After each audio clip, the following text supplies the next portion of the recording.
Good morning. Unless you're a Cowboy fan. Or a hater, as Skip would say. Yeah. It is time to skip the BS. Time for Undisputed. Time to run it back with Mac and Dak. Whoopee! Here we don't go! And there we went. If possible, I feel even worse today than I felt Sunday night. At least then I had a metallic silver lining. At least Mike McCarthy was finally gone. Sorry, Cowboy Nation. It's April Fools in January when we've been made to look like fools for going on 30 Januaries. Look, we were down 27-0 late in the first half and 48-16 early in the fourth quarter at home, where we'd won 16 straight against the youngest team in the NFL, the first 7 seed to ever beat a 2 seed. And Jerry Jones just sent this message to his country club of a locker room. It's okay. We'll try it again next year. Maybe we'll get lucky. I remind you that effectively we, as in Dallas Cowboys, lost 4 of our last 5 games because Detroit beat us at home until that ref handed that one right back to the Cowboys. Yet in a statement last night, Jerry Jones actually said this. He said, I believe this team is very close and capable of achieving our ultimate goals, and the best step forward for us will be with Mike McCarthy as our head coach. There is great benefit to continuing the team's progress under Mike's leadership as our head coach. I don't know whether to laugh or cry at that statement, but you know what? Enough of me for the moment. I've got to get the perspective of a man who actually played for the Dallas Cowboys, a man who knows Jerry very well, and I know him maybe all too well. I'm talking about the former number 19. I'm talking about Keyshawn Johnson. Mr. Johnson, what is your reaction to all of the above, please? I'm fine with it. I'm okay with it. I understand you are looking for instant success. The microwave society that we live in, you have zero. How about patience. 28 years of impatience, right? Okay. Well, look, in that 28 years you mentioned, Skip, you would have gone another 6, 7, 8, 9, 10 years if you make a coaching change and it does not go the way you want it to. So you love the misery because you don't know how hard it is to win 36 games in 3 years. Clearly you don't. Well, I do. Clearly you do not, because here you are, as I told you, Richard and Michael, all of a sudden you want him gone. He's got to go. They should have fired him on the tarmac. All that. No. You take a step back. You process the situation. Then you make a decision, intelligent decision, on what makes the best, the most, and the best for your team. What makes the most sense? What's the best thing for the team? That's what you have to do. And Jerry Jones, Steven, and the brass in the front office sat back. They watched the film. They looked at the tape. They met. They communicated. And they said, this is the best for our team moving forward.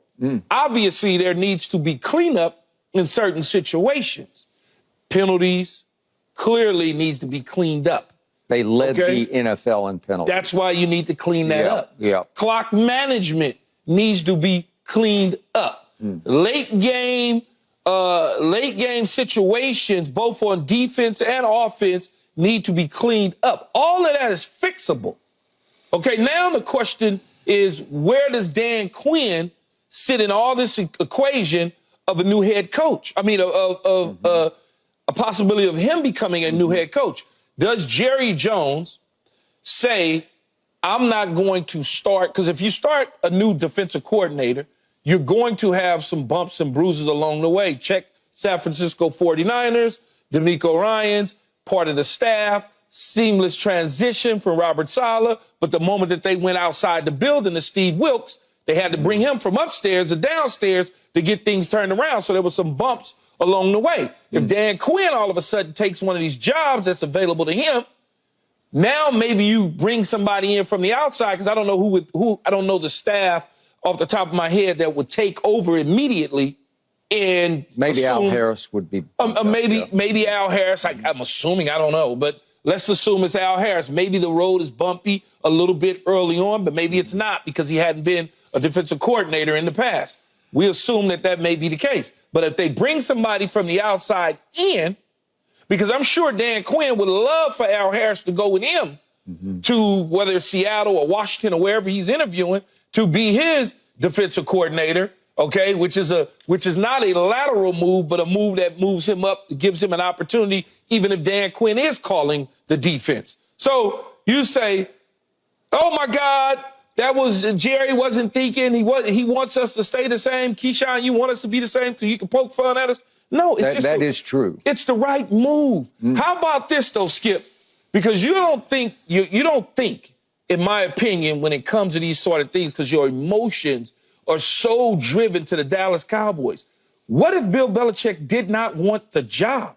Simply just didn't want it. I didn't really want Bill Belichick. That's fine. Okay. I'd take Jim Harbaugh in a heartbeat. But the rest of Cowboy Nation were looking at Bill Belichick. Okay? Then you say you want Harbaugh. Harbaugh this, Harbaugh that, Harbaugh this. As I told you yesterday, the day before, what makes you think that Jim Harbaugh is any better than Mike McCarthy at the head coaching position? Don't get caught up in the national championship in college football. Don't get caught up in what he did 10 years ago for the San Francisco 49ers. For 3 straight years. That's fine. Mike McCarthy has given you 36 games in the winning column in 3 years. He also won a Super Bowl, even though it was quite some time ago. 14 years ago. He understands how to win, though. Yep. Skip, that's the thing. Jim Harbaugh did not. And what if Jim Harbaugh comes to Dallas and it's not what you think? So guess what you gonna say? Oh, Jim Harbaugh, why do we do this? Why do we do that? What do we do this for? I just don't understand the way y'all think sometimes. So you're saying that Mike McCarthy is a better football coach than Jim Harbaugh? No, what I am saying is Mike McCarthy and Jim Harbaugh are so close. Is there really a difference maker? Yes, a huge difference. How could it be? It's called dynamic leadership. It's called Jimmy Johnson Memorial Dynamic Leadership Jimmy Johnson, that we don't Jimmy Johnson is a different coach than Harbaugh. Different personality, different style. Okay, Jimmy Johnson at halftime the other day on Fox gave the greatest halftime speech I think I've ever seen. And unfortunately, he was doing it on TV and not in the locker room. You won 2 Super Bowls because of that. Yep. That ain't Jim Harbaugh. That ain't the same guy. I don't know about Jim. That ain't the same. I think he's a tough guy. What you need has nothing to do with Jim Harbaugh. If Mike McCarthy somehow, for me, can clean up the clock management and kind of show me, all I need him to do is slam the clipboard down once and curse out someone who done something wrong, then I might feel like, okay, well, he's demanding, because you bring up a great point. He's not a demand. He's kind of like just a coach that knows what to do, and he's kind of just there. He's not a forceful guy, but there's a lot of different speaking. But there's a lot of different ways to skin a cat. Remember Tony Dungy I played for, and I was leaving Parcells dog cursing me every other day. And then when I got to Dungy and I did something wrong, and Tony said, hey, Tony would go, hey, we'll figure it out. Everything will be okay. And I'm like, okay, because it's different. It's different ways to get that And then the message next year across. you started getting dog cussed again. Well, no. It wasn't dog cuss. It was, well, it's a whole nother conversation here. It wasn't dog cuss, because if you dog cussed me with that guy, it would have been a different situation. You might have some issues. Yeah, I would have been Latrell Sprewell. I understand. Okay, so we're talking about John Gruden. Go ahead. Yeah, but in this situation with Mike McCarthy, you got a good coach and a good quarterback, man. And just like Jerry said, you know how close you are? You were so close, Skip. I picked you to go to the Super Bowl when we changed our picks. I picked you to beat Green Bay because I, much like Jerry, could see that how close you are. You just stubbed your toe against Green Bay. Stubbed our toes? Are you kidding? Okay, so what do you want me to call it? It's the all-time playoff disaster I've ever witnessed in my life. It's a disaster. I've been doing this a long time. I've never seen anything like it before. 7 seed beats a 2 seed in the history of the league. But they didn't just beat. It was annihilation from the start. That happens. Well, not like that. 27-0 before halftime? It happens. 48-16 It happens early in when the you fourth? don't come to play. All right. Well, you don't come to play because I saw him not come to play 2 years ago at home against San Francisco. I saw him not ready to play on offense a year ago at San Francisco when Dak threw 2 second-quarter interceptions. I've seen it again and again and again. So here's the point. You said you have a good coach and a good quarterback. No, we have a pretty good coach and a pretty good quarterback, and we're America's team. And again, I'm going to tell you my perspective. I'm spoiled, but I'm realistically spoiled, not unrealistically. How could you be spoiled in 28 years? You should have grown up by then. Here's what I experienced. The first 30 times they played Super Bowl, 16 of those times we were in the NFC Championship game. More than half the time. I grew up through all that. I know Roger Staubach. I covered him. I know him inside and out. Okay. I know Troy Aikman really, really well. I know what they are. And by the way, Roger Staubach was 11-6 in the postseason, and Troy was 11-4 in the postseason. So I lived through all that. Now I'm living going on 30 years of not even sniffing the NFC Championship game. So how could you I'm be going spoiled? on 3 years of 12-5 records, and for the first time in the history of this league, 3 straight 12-5s did not get that team even to the NFC Championship game, even at least to the NFC Championship game. That has never, ever happened before. So what just happened last night? Jerry Jones, he telegraphed this when he talked to the team in his exit speech that he gave to them, because he, as they all said, he said, I don't have many more opportunities in my life, because he keeps talking about his mortality and how much longer he's going to live. He's 81 years of age. I wish he wouldn't do that, because he could live for 25 more years, and it wouldn't surprise me. He's being realistic. Okay, he's probably being realistic if you want to go off the tables. You know, that's what it would tell you. So the point is that Jerry just said, I'm too old to plunge, because a young Jerry, a 49, 50, 51-year-old Jerry, just when he took over the Dallas Cowboys, he would have plunged in this situation, because he would have said, unacceptable, unacceptable. Skip, that's what I just tried to tell you. You're sitting up complaining about 30 years and 28 years and the suffering. If you part ways with him, you're resetting the clock. Okay. Are you not listening to me? Yeah, no. Jerry is telling you this. No, but he's saying, I don't have time to reset the clock. He doesn't. Why would you reset the clock if you're 81 years old and you're talking about you don't have much time? Because it will only get worse from here. If you reset the clock and you bring in somebody and you don't get to where Mike McCarthy has gotten you, we'll talk about this in a few minutes. Okay, the problem is we're going to lose a bunch of free agents. We're not going to have any cap room to sign free agents. All these stars are going to come due on having to pay the Micahs and the CDs. And when has that ever been a problem for the Dallas Cowboys? Right. But it's going to be a cap problem, because you're not going to be able to keep building around them. They've always had cap problems and figured it out. Here's the problem. Mike McCarthy, since that long ago Super Bowl that you mentioned, 14 years ago, he's 6-9 in the postseason since then. Okay. He's 1-3 as the head coach of the Dallas Cowboys in the postseason. Dak Prescott is now 2-5 as the quarterback of the Cowboys in the postseason. Understood. So you get a lot of regular season success, and then good luck to you, because you're going to need a whole lot of luck. It happens to a lot of quarterbacks before they move on to win a Super Bowl in this league. This is the most valuable team in the world. It is still called America's team, because every time it plays football on television, especially on Fox, it goes through the roof. And how did it become the most valuable team? Because a smart man bought it at a certain rate, and he increased the value over time based on all the things that he's been able to do, acquiring players, winning Super Bowls, marketing the hell out of it. Yeah. He knows what he's doing. You got to let it finish. They're America's greatest gate attraction, but they got no chance to win a Super Bowl under Jerry Jones at age 81, because he just sent a message to that locker room that the unacceptable was completely acceptable. I don't think he sent the message, because he did. Those players in there respect their head coach. The quarterback. No, they love him because he's easy. He's easy to play for. You know it, and I know it. Likes him. The quarterback of the team has the highest percentage since he's been in the NFL. Since Mike McCarthy started calling the plays, he's completed, 69, 70% of his passes. Come on. There's no urgency in that locker room. There's no good fear factor. Nobody's walking on any eggshells. Maybe there's not a player that has that type of personality, that has that edge, that they had once upon a time. There is no Charles Haley in that locker room. Nope. There's no Michael Irvin in that locker room. There's no Troy Aikman in that locker room. There's no Troy Aikman in that locker room. But that ain't Mike McCarthy. Those personalities came to Dallas. Okay. Jimmy Johnson didn't create those personalities. What happened after we gave up 266 yards rushing and got literally run off the field at Buffalo? Rob Gronkowski went on Fox and said right after the game, that is not a mentally tough football team. That starts from the top, starts with the head coach. You know it, and I know it. There's no leadership in the locker room, and there's definitely no leadership at the head coach. It's a different type of leadership than what you are used to with the Dallas Cowboys. Dak Prescott is a leader. He just leads differently. You're looking for more of, like I said, more of a Charles Haley type, not going to stand for it, throw a helmet through a wall when they don't do something right.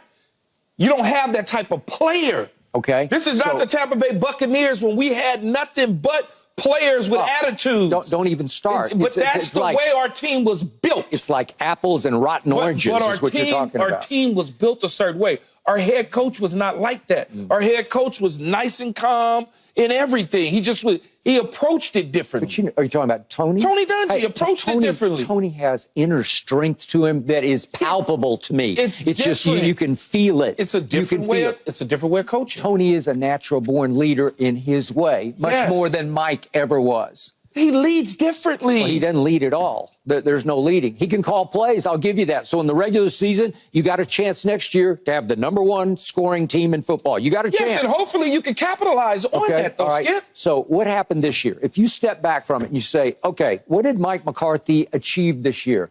Well, he achieved losing to Arizona, and you never let us forget about that one. Well, to that's Josh your fault. Dobbs. Ain't got nothing to do with that. All right, so that wasn't Mike's fault. And Dak, as he said after the game, I stunk in that game because his QBR was pathetic. It was a 31. So now you want to move on from Dak. Okay. I've been saying that. I said it 3 years ago. Sign Kirk Cousins. That makes a lot of sense. Okay. I didn't say sign Kirk Cousins. So who are you going to sign? Okay. Well, again, I wanted Tom Brady 3 years ago, and guess what? We'd have another Super Bowl. Tom Brady getting ready to work for Fox in a couple weeks, man. Come on. I'm just saying, I already first guessed. This show's about first guessing. I first guessed it 3 years ago. I said, go get Tom Brady when his stock was at the bottom. When Belichick has said he can't play. When Robert Kraft said, you're right, Bill, let's push him out the back door. You had a quarterback already in place. Well, we didn't. Because you did. It's the same guy. Okay, what have we seen from Dak Prescott lately, just in the last 3 years? We saw him. Dak Prescott in week 12 was an MVP candidate. Okay. We saw him two playoffs ago against San Francisco at home. We had a home playoff game. He stunk in that game. Okay. Then we saw him at San Francisco in a game that the defense actually showed up for, and he stunk in that game. And he himself said, Tom Brady ain't never stunk in no games he's ever played in? Come on, don't. I'm just asking you a question. Well, all he did is win 7 Super Bowls. I didn't question whether or not he won Super Bowls. I'm asking you if he ever has won 0 Super Bowls because he's never even sniffed the NFC Championship. I understand that, but you can't just say somebody as if Tom Brady never struggled before. Okay, Dak routinely stinks in playoff games. 3 of the last 4 he stunk, and by his own admission, he stunk against Green Bay the other day because in the first half he throws 2 horrendous interceptions, 1 for a pick 6, and we're down 27-0. Okay, how am I supposed to count on that? How am I supposed to invest new emotion in that? Because you're I can't invest. I don't know. You're going to have to. You're going to be forced to. I'm thinking about getting a new team. Well, maybe that's it then. No, I'm serious. I spent last night, I was thinking, Wayne loves the Packers. He's going to be on tomorrow. And I started looking at the Packers. And I don't think he wants you with the Packers. I just might. I might hop on the bandwagon. Negativity over to the Packers. No, because I look at that team, and I love Jordan Love. And I love how he carries himself. And I loved how he played against us because he tore us to pieces. He toyed with us. And they have 4 young receivers, as you well know, because one of them we had on the show yesterday is Romeo. And they're all 23 or under. They're going to go places. So you want to abandon CeeDee Lamb now? No, I love CeeDee. I already told you he's the best receiver in football. I got that going for me. You want to move to the Green Bay Packers because they got young receivers. No, as if CeeDee Lamb is chopped liver. How can I trust Jerry Jones anymore? Because it's clear to me all he cares about is putting an entertaining product on the field. So does Jerry really care about winning a Super Bowl? Let me be the reasonable one at the table right now. So if you hire Jim Harbaugh and you go 12-5 and you get knocked out in the wild card round, what have you accomplished? Nothing. But that wouldn't happen. You know it wouldn't happen? Everywhere Jim Harbaugh has been, great things have happened. You saw he took the University of San Diego and turned it around. He took Stanford to 12-1. Are you kidding me? I understand. He took the 49ers to the brink of winning a Super Bowl because it was interference on Michael Crabtree in the end zone. Should have been called on a pass from Colin Kaepernick, and it was not. And his older brother survived in that game, and they won it. I give you that. In a short order of knowing you and working with you, I love you, man. But to sit up and act as though Jim Harbaugh wasn't struggling when they redid his deal and took money from him at Michigan, and he didn't start winning big at Michigan till Urban Meyer decided to leave, Ohio State to take a job in television. I know, but he took a Michigan program whose cupboard was bare. It took a while to turn it back around. So now the narrative is it took a while to turn it around. He didn't have a quarterback. Just give him JJ and he's got a shot. As I say many times over, and I'll continue to say it, if you don't have a quarterback in this league, you're never going to win. Okay. Everybody knows that. So we have a pretty good one, which means that next year we'll be one and done if we're lucky. And speaking of luck, I got to throw this out because Jerry Jones' attitude is like, maybe next year we'll get lucky. We got lucky this year because the truth is, Keyshawn, if you step back from it, we were in big trouble because you bet me at one point on Philly winning the division. It was like midseason. You said, do you want to bet a dinner on Philly winning the division? And then Philly hit a wall and couldn't jump over it. They couldn't jump over it. They went from 10-1 to 11-7. Yeah. They fell apart way worse than even we fell apart, and we were slowly falling apart. So we lucked into the Detroit game, and we lucked into, thanks to Philadelphia, Eagles turning into Beagles. A few wins are lucky. You do know that. We lucked into the 2 seed. All of a sudden, the heavens opened. Michael and I are talking about the Jimmy curse is broken, but I forgot about the Jerry curse because the Jerry curse is still in place. So much for that Jimmy curse. Yeah, so much for the Jimmy curse. And I look up, and we have the potential to win 2 home games against a lot of teams we obviously could have beaten, should have beaten. Well, he was putting... And we're 7.5-point favorites over the youngest team in the league from Green Bay. And I seriously, because you seriously thought, oh, the Dallas pass rush is going to eat Jordan Love up. It's his first playoff start, and he's going to have a long, hard game. And guess what? The opposite happened. And it was so bad that somebody had to pay for it. If you care about your fandom, if you fear that you're going to lose some of your fandom, you make a move. You go get some. I don't care who you go get. You just change coaches because, as you always say, it's the only thing you can change. Right? You don't just skip. You don't just change coaches without a plan, man. Yeah. You realize. Like, what are you going to do? Okay. Jim Harbaugh doesn't want the job. He's staying at Michigan because they're going to go a lifetime deal. He gets his voids or his protection in his contract the way he wants it. Yeah. Bill Belichick decides he doesn't want to work for Jerry Jones. Pete Carroll says, I like the Pacific Northwest. I'm just going to relax and chill. What are you going to do? You going to hire Vrabel? Like, what are you going to do? You got a coach that's capable of doing it right there. Capable of doing what? Getting you to a Super Bowl. He is not capable of getting us to a Super Bowl. I'm sorry. This is all about Jerry puppeteering. He needs puppet coaches because he wants to remain in complete control. So the man says he's 80, I know it. The man says he's 81 years old. He doesn't have much time to keep messing with this stuff. Yeah, but he wants to win a championship, but he wants a puppet as a coach to try to win a championship, even though he doesn't have much time left, as he said. But you just said he wants somebody he can control. He wants his comfort zone. He doesn't want to blow up his comfort zone. If he wants to win a championship so bad, why wouldn't he want to do that? He loves Mike McCarthy because he loves every Friday afternoon, as you know, to have beer and nachos with his head coach and hear what's really going on with the football team so that he gets some information and ammunition for his radio shows so he can speak as if he really knows what's going on inside the football team. I honestly, out of all the owners that I've ever been around and dealt with on and off the field, I believe he knows football. And he knows it just as well as anybody that is coaching a team and everything. That's what I believe. Having been in that situation with him, and understanding, watching him and his son them work, I think they know football. You may think he's using it for a radio show. I don't. Stephen knows football. Jerry, not so much. And I spent literally hundreds of hours with Jerry because I wrote man 3 played books tackle about or him. whatever, guard for a national Guard championship team. At 190 pounds. He did. Well, that was back in the 60s or whatever, man. Yeah. 50s, 60s, whatever it was. Keyshawn, it's a happy day for you and a dark one for me because you know and I know you'll get to ridicule me all next year at all the key moments. Well, if they don't win, of course. Yeah, of course. Thank you very much for that. Way to go, Jerry. We appreciate you. Thanks for watching, Undisputed fans. Do you want more highlights from the show? Make sure to click that subscribe button for all the exclusive content from Undisputed.